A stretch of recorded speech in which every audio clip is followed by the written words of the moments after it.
Army ഓഫീസറായിട്ടുള്ള അച്ഛൻ്റെ മരണശേഷം അമ്മയും മകളും കൂടി ഊട്ടിയിലാണ് താമസം. അപ്പോൾ ഈ ഊട്ടിയിൽ താമസിക്കുന്നതാണ് കഥാനായിക. പുള്ളിക്കാരത്തിൻ്റെ പേരെന്ന് പറയുന്നത് ശ്രുതി അയോധ്യ എന്നാണ്. പുള്ളിക്കാരത്തി ഒരു റൈറ്ററും ഒരു കരാട്ടക്കാരിയുമാണ്. പുള്ളിക്കാരത്തിൻ്റെ നാട്ടുകാർക്കും വീട്ടുകാർക്കും സുഹൃത്തുക്കൾക്കും അതേപോലെ തന്നെ ഈ പുള്ളിക്കാരത്തി ആദ്യമായി എഴുതിയ പുസ്തകം വായിച്ചിട്ടുള്ള ആളുകൾക്ക് വരെ ഈ പെണ്ണിനോട് ഭയങ്കര ഇഷ്ടമാണ്.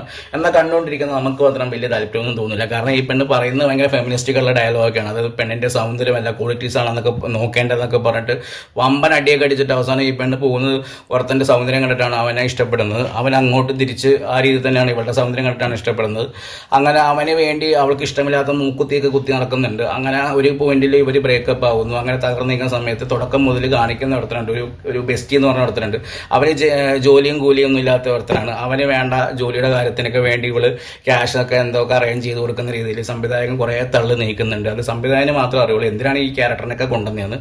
അങ്ങനെ സിനിമ പോകുന്നു. സിനിമ അവസാനിപ്പിക്കാൻ വേണ്ടി സംവിധായകൻ അവസാനം ഇവളുടെ മുമ്പിലേക്ക് ഒരു എഴുത്തുകാരനെ കൊണ്ടുവന്ന് വെക്കുന്നു.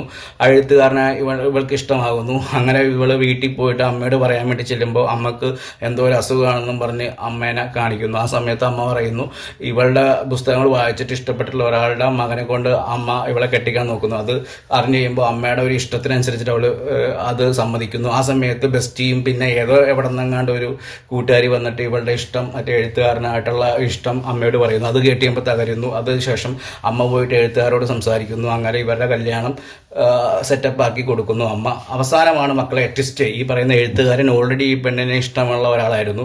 ആ സമയത്ത് പുള്ളി തെണ്ടിത്തിരിഞ്ഞ് നടക്കുന്ന ഒരുത്തനായിരുന്നു.